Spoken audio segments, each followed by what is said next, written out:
I know you've been thinking about it the same way I have. Who is the best one-on-one combat fighter from the Bible? This is all under the assumption that this is a street fight. So there is a lot of hand-to-hand combat involved when ranking, but there's the IQ factor as well. Let's get right to it. All right, first off, you know who we have to start with. Jesus' number one crash out, Peter, the disciple. Yes, we had to put Peter in here. And I'll tell you something. We all know that Peter was the number one guy in physicality when it comes to all of the disciples. This guy, when the Romans were coming to arrest Jesus, he stood in front of all of the Romans and was trying to fight them off, was trying to defend his man Jesus. Now, I'm not going to sit here and lie.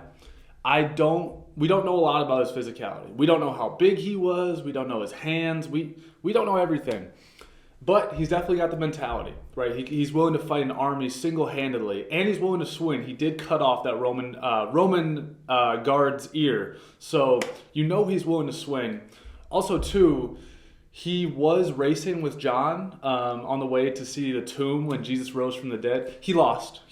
So, there could be. We could factor that in a little bit. Speed isn't everything, but it does tell you something about his physical attributes. So, Peter with the mentality, though. Peter definitely had that mentality to protect God. He had that mentality to fight off anybody possible for his boy. And that's who I want by my side. I want a Peter by my side at all times. And for that reason, Peter, we're going to start off with Peter. Starting strong, Peter is going into the built different tier. And I hate to bring you up. Someone with the opposite mentality of a man like Peter. Judas, man, you're a snake. And, you couldn't even confront Jesus face to face. You rat him out behind his back. How's that going to translate to the fighting, right? Fighting is very confrontational. It's a very confrontational sport. It's a one-on-one matchup. I don't see Judas getting it done. I don't. Also, too, anyone who goes against him is most likely going to have a vendetta against him because you know what he did. You know what Judas did. I know what Judas did. He was very greedy, money-hungry guy. He was a treasurer for the disciples. And we never, his physicality was not there. It's not mentioned. He didn't have that dog in him. Unfortunately, Judas did not have that dog in him. And am I doing too much? Am I doing too much putting him in this list? Maybe. But we have to have someone who's the punching bag for everybody else. Judas, you are going to be a victim of anyone you fight against. I had to bring him up. The man that conquered the biggest upset of all time, King David. Give it up for him. King David is here. So, King David, we know what he did. He went up against Goliath. It was the biggest pay-per-view of all time. Everybody was watching it. Everybody was tuning in. Goliath was like a negative 3,000 favorite. Vegas had everything on Goliath. And David just had that underdog mentality. He came in with a very high IQ.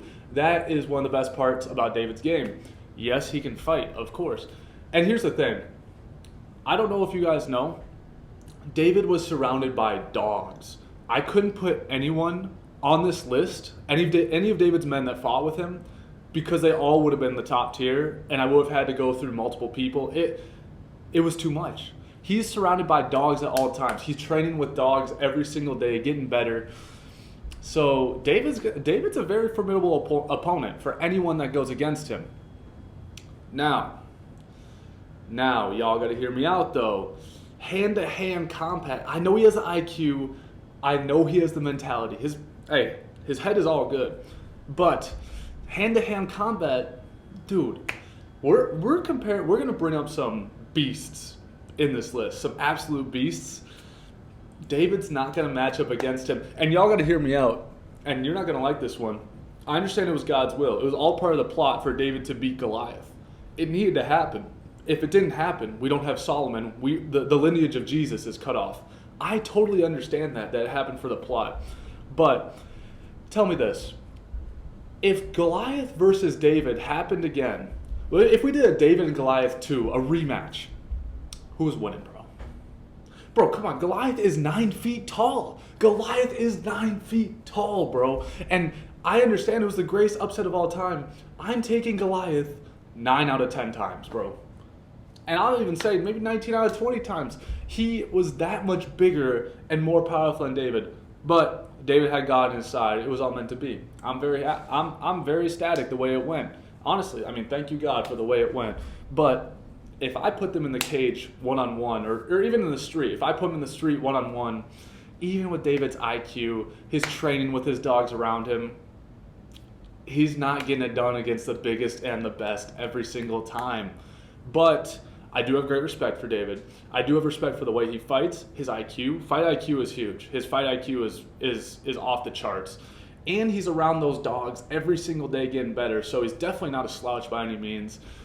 David, y'all aren't going to like this. He's not going to be in the top tier as a modern-day UFC champion. David is going to have to go into the built different tier. It was only right that I bring up his biggest rival directly after David, Goliath. Yes, I had to bring up Goliath. I had to put him in here. And yes, he would beat David 9 out of 10 times. He's 9 feet tall. All he did was fight. He was calling out the Israelites. He was a Philistine. He's the biggest, baddest warrior of his people. And he's just asking the Israelites, please bring me one warrior. Bring me your best warrior. And David came in and won. But it really just shows his mentality. He's 9 feet tall, covered in 100 pounds of armor with a spear, I believe. I believe he's equipped with a spear. Dude, that is unbelievable. I mean, of course David won. Who else has really beaten that? I mean, we'll bring up one person later who might be able to beat Goliath majority of the time, actually. Y'all probably know who I'm talking about. But, yes, I had to bring up Goliath, and Goliath, he's a better fighter than David. And I get it. Fight IQ is huge, but the physicality is just extremely overbearing for Goliath. And I really do believe that, Goliath today, if Goliath was out there, throwing hands, one-on-one combat, street fighting, I think Goliath is undefeated. I really think he's 30-0. I don't think he's taken an L. So Goliath, this one's pretty easy for me. Goliath is going into the UFC champion tier.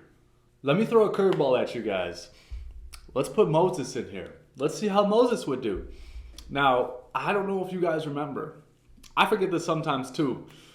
But, before, Moses led the Israelites through the wilderness, him and God parted the Red Sea together. Before everything went down, Moses caught a body. Moses did catch a body. He did do that. So for that reason, I had to throw him in here to see what he could do. Now, Moses was a very intelligent man. He was chosen by God, wonderful prophet. And also, too, all the traversing, all the running, all the things he had to do. So he had the mental game. He had the mental game of making it through the wilderness, overcoming the Pharaoh, overcoming the slavery. And he also had the physicals. I mean, he's traveling all the time, right? I mean, he's walking all the time. He's traveling. And, catching a body, that's an automatic, put you on this list and you're not a victim. You created a victim. Moses created the victim. And so Moses was kind of a surprise for me, but I think that Moses is very fitting. And honestly, I think he could beat a lot of other people on this list. So we're going to throw Moses in the built different tier. Let's talk about a man who went through some crazy trials, so he has that mental game. My man, Job. Job lost everything, man. He lost the house, he lost the family, he lost his health. He had a couple buddies around him, but no one was really helping him out. Job went through it all. And one thing that I was really considering when throwing Job in here was, if we're doing this by weight class, Job might have a crazy advantage. And I'll tell you why. He was a very wealthy man, right? He had everything he needed. He probably a little bit of belly fat, nothing crazy, but he definitely had something on him. Fatness back in the day was a good thing. He had all the animals, all the crops he needed. And when he lost it all, he had crazy diseases, and he probably was not eating that much. So he cut down the weight, and then he got it back. He probably went through the nastiest cut. He probably was so ripped after. So I mean, if we're considering weight classes, Job might have an advantage against those in his weight class. And also, too, mentality is huge. Job went through, near death. He quite literally, God allowed the devil to control Job's life. It was kind of the devil's life for a little bit. So what is a little fight to Job? What is a little fight to Job, especially if it's for God? Job's got the mentality. He probably had a nasty cut and is probably very, very, very shredded now. And so I'm thinking, we don't know much about Job's physicality. I don't see him as a super physical guy. But I think if it went down, I think Job can really hold his own. I would want Job by my side more than Judas, of course. We're gonna throw Job in the can hold their own tier. Give it up for my main man, Paul. Paul is, he's got the mentality. The mentality is always there with Paul. He's got a fire inside of him. If you've seen those letters to the churches he wrote, he's got some fire inside of him. He's really on fire. He's lived through shipwrecks. He's lived through jail. He's escaped jail. This guy has been through it all. And honestly, I can see Paul being I don't know why, but I envision him as a very, shredded man. I think he's very fit. You can't really, travel the world, preaching the gospel, going through all these trials and hardships and be fat. It's just not going to happen. And so I see Paul as very shredded. Paul's definitely got the mentality. And also, too, one thing that is huge is for a living, he used to persecute Christians. His job was to persecute Christians through physical harm. So, that's a big part of it, too. Yes, he had armor. Yes, he probably had, advantages within the weapons, too. But still, he's not new to this. Paul is not a new customer. Paul's got some experience. This ain't his first rodeo when it comes to fighting. He's fit. He has a crazy on fire mentality. And I wish we had more physical altercations with him. I wish we had some more knowledge around how Paul does when it goes down, man. How does Paul do when it really goes down physically? But I think it's pretty undeniable. Paul is, very solid in his own right. We're going to throw Paul in the can hold their own tier. For all we know, we're looking at the man who caught the first body, Cain. Here's my thing with Cain. People are gonna say, I know you guys are gonna say, I can see the comments typing right now. Cain, he caught the first body. He definitely knows how to fight. Here's my problem with Cain. Two things. One, he killed his own brother. Come on, bro. You're really gonna snake out bro like that? I don't give much respect to that situation. I understand. Does that mean you have some sort of physical danger within you? Of course. There's some sense of physical danger within you, but I don't respect it, and I don't think it should be respected. Number two, who is his comp? Who is Cain's comp? Can someone tell me any comp that he had? We don't know. We honestly don't know the physical capabilities of Abel. So you had very little comp. And the comp that you did kill was your brother. That is not respect. Cain, you get no respect from me. And I understand. You caught a body, bro. Very good. Congratulations. But I think that we shouldn't hold him in a high regard compared to these other dudes, especially people further on the Old Testament and the New Testament. We're talking about real comp, especially the Old Testament comp later on is crazy. You got David, you got Goliath, you got Samson. The comp gets pretty crazy, and we're gonna put Cain in the conversation. We can't put Cain in this conversation. Me personally, if it was one-on-one, Cain and I know what's going down. I'm taking him down. It's gonna be easy. It's gonna be very light work for me. Cain, we're gonna have to put you in the needs prayer tier. All right, you guys, I won't take too much time on this one, but I did kind of want to throw a little bonus in there. We're going to talk about Ehud.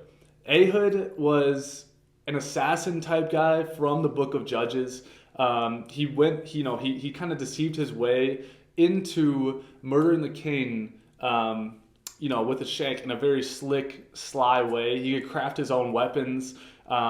He was kind of revolutionary when it comes to battle. I feel like a lot of people, back then, a lot of warriors back then, you had the biggest, baddest shield, the heaviest armor, the sharpest sword, even two-handed. We probably had a lot of two-handed classes out there. I mean, Ehud was different. He was the assassin, and he did revolutionize the game. And, we don't know too much about Ehud, but just for the IQ of revolutionizing the game and executing, knowing that he has a very good knowledge of what he's doing. He definitely has practice. It ain't his first rodeo. Ehud's going to be built different. It was kind of a bonus, but I wanted to throw him in here. Fellas, this is who you want by your side. Samson. I mean, this is really the guy that I know you guys were thinking of. I was thinking of when this video came along. He's different. He is, what I really want to see is Samson versus Goliath. David versus Goliath, don't get me wrong, great matchup. Two very different styles, and David came out on top. I want to see Samson versus Goliath. I mean, just a quick recap, Samson killed a lion with his bare hands. He killed 1,000 people with I think it was the jawbone of a donkey. And then he, after he got caught, after he slipped up, I mean, we could talk about his lust too. That was definitely a downfall for him, as it is for a lot of men. But also too, to end his life, I think he broke the pillar of a Philistine building and then knocked the whole building over. He ended himself, but he also took out 3,000 people in his final send-off. Samson is different. Samson is probably the best known warrior and the most powerful warrior that we have in the Bible. And, we're not going to put him on the tier. He's not on Peter's level. Come on. He's not on Moses' level. Come on. David, David, you took out, I get it. You took out Goliath. We're not going to take that away from you. You did take out Goliath. You ain't taking out Samson, David. Nobody is taking out Samson, including Goliath. Me personally, y'all got a comment below. But me personally, Goliath versus Samson, I got Samson, man. I got Samson, and I'm willing to put my money on it. I think without any debate, without anyone rebuking me in the comment section, we're going to put Samson in the UFC champion tier. All right, I'm not in favor of men fighting women, women fighting men. I'm not usually in favor of that. I did throw a woman in here. Let's talk about Sarah. And I threw her in here for really only one reason. And this has been on my mind a lot recently. I don't know if you guys ever thought about this. Tell me if you guys ever thought about this. I've been thinking about this a lot recently. How physically capable do you have to be to give birth around the age of 90? Many women cannot give birth around the age of 40. She over doubled that. And I understand it was God's will. I understand God, directed and helped her along the way. But her physical body took the punishment of having the child at age 90. That is extremely impressive. And that tells me one thing. What was Sarah like in her prime? Who knows? If she had some training, had the right people around her, Sarah could have definitely made a dent when it comes to fighting. And like I said, we don't have a ton about Sarah and her physical capabilities specifically, and we don't really have much about her fighting, of course. But that was on my mind a lot recently. I think that changed my mind about her, made me put her in this list. And honestly, I think against some of these people, she could hold her own. I truly believe that. You got to think about it. Age 90 giving birth is insane. We're talking about prime Sarah here. So let's put Sarah in the can hold their own tier. All right, I'm out of pocket. I understand I'm a little bit out of pocket. Zacchaeus. We only really know a couple things about Zacchaeus from the New Testament. We know that he was a tax collector, of course. Tax collectors were not favorable people during Jesus' time on earth. And we also know that he was small. He was pretty small in his stature. The Bible describes it as such. The Bible doesn't really go into height and weight with a lot of people. They went off on Zacchaeus. This is the guy. He went up in the tree, to see a view of Jesus because he was so short. I understand. I'm out of pocket. I'm out of pocket. I want to see a Zacchaeus Judas fight. That's one that would really intrigue me. You know, we're talking about a snake that has no fighting abilities versus a short guy who we don't know much about. Zacchaeus is kind of a wild card, actually. Maybe I'm hating too much. You know, there are a lot of short dudes who can wrestle. There's a lot of short dudes who can throw hands. We don't know. But when the only thing you know about Zacchaeus is the Bible roasting him for his height, I can't really give him the respect in a street fight. It's just not. It's not given to him, unfortunately. And I don't mean to be disrespectful, but we had to throw him in here. Zacchaeus, for now, I want to see you versus Judas. That's one I really want to see. I'd pay for that one. But for now, we're gonna put Zacchaeus in the victim tier. All right, we talked about his pops. Let's talk about King Solomon. So we know what David had. David was that guy. He had the fight IQ. He had the physicality to some extent. He had dogs around him at all times. Solomon, here's my thing about Solomon. We know that strong men create, tough times. Tough times create strong men. I don't think Solomon got it like that. We don't know too much about Solomon when it comes to his physical capabilities. We don't know if Solomon, we don't know if he had that 1-2. We're not too sure, to be honest. But one thing you do know is that if you got that strong dad like that, you got the finances, Solomon, his mind wasn't on fighting. His mind was on the money, the woman, and thankfully God, when he was in the right with God. But I just think that David really built this, man. I think you're just the tough guy's son. I think your daddy really built everything. And I think when it comes to a fight, Solomon don't got it like that. I'm going to be truly honest. I don't think he's not really a Zacchaeus or Judas tier. Of course not. I mean, he still has some capabilities from his father. He doesn't have the training. He doesn't have the dogs around him. And he never really had the need to fight. He was always set. He built great wealth. I'm not saying he didn't do great things. I have, enormous respect for Solomon being in the lineage of Jesus and everything that he did.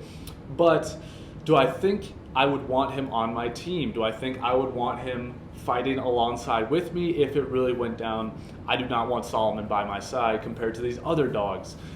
Even in the can't hold their own, I would take Sarah over Solomon. If you can give birth at age 90, I'm taking you over someone who just has a rich daddy. You know what I'm saying? And so that's what we're going to do here. We're going to put Solomon in the needs prayer tier.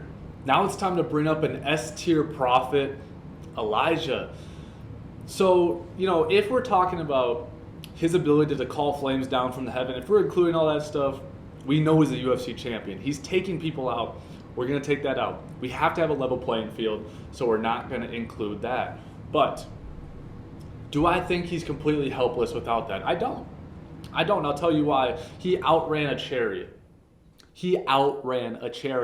Does that mean he can fight necessarily? Not necessarily. Does that mean he's physically capable? Absolutely. So I think that, Elijah has a good case to be a capable fighter. Do I think he has a good case to be a great fighter? I don't. And I'll tell you why. He relies on his powers. And I don't blame him for it, because if you had that power, tell me, if you had that power, would you not shoot flames down from the heavens? Would you not use these great powers given from God? Of course you would.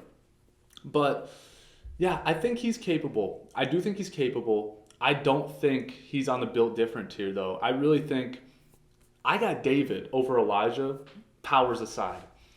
I got Peter over Elijah, powers aside. It's a tough call because, at the end of the day, we don't know what he could have been without the powers. Without the powers, he could have been a UFC champion type fighter. I mean, we know Elijah, he's that guy. He's an S-tier prophet. But when you're an S-tier prophet, you're not really focused on the hands as much. You're not focused on your fighting abilities. We're going to throw Elijah in the can hold their own tier due to his physical capabilities. All right, last on the list, but certainly not least, King Saul. We're not talking about Paul when he was named Saul from the New Testament. We're talking about King Saul, mainly from the book of Samuel. Now, King Saul, he was a dog. No denying that. One of the first descriptions we get about King Saul is that he's extremely tall, well built and handsome. And so just for that, he can fight. And he was a great general, like a great leader in war. Definitely got some points there for him there. I mean, yeah, he is a very solid fighter. We know this, but I'll tell you why I don't think he's in that top tier. David beat Goliath, and Saul was a little bit jealous. Saul was trying to go after David, and he just couldn't get David. He couldn't even track down and kill David. And when you can't do that, you can't take down the built different guy. You can't be above him. And so so we're gonna put King Saul. It's kind of tough. I mean, he also took his own life at the end of his life in battle instead of actually fighting like a true warrior and going down and taking the loss like a real man. So that lost some points too. Although the best thing we do know him for is how dominant he was in war and his tall stature. So that's pretty undeniable. He's not a UFC champion. He's not in that level of tier due to his mentality, due to how he went out, due to the fact that he could not locate David. We're going to put King Saul in the built different tier. I want you guys to comment down below some of the best 1v1 biblical matchups you would want to see. Also, please comment some ideas for tier lists about the Bible I could do next. I'm still thinking about some ideas.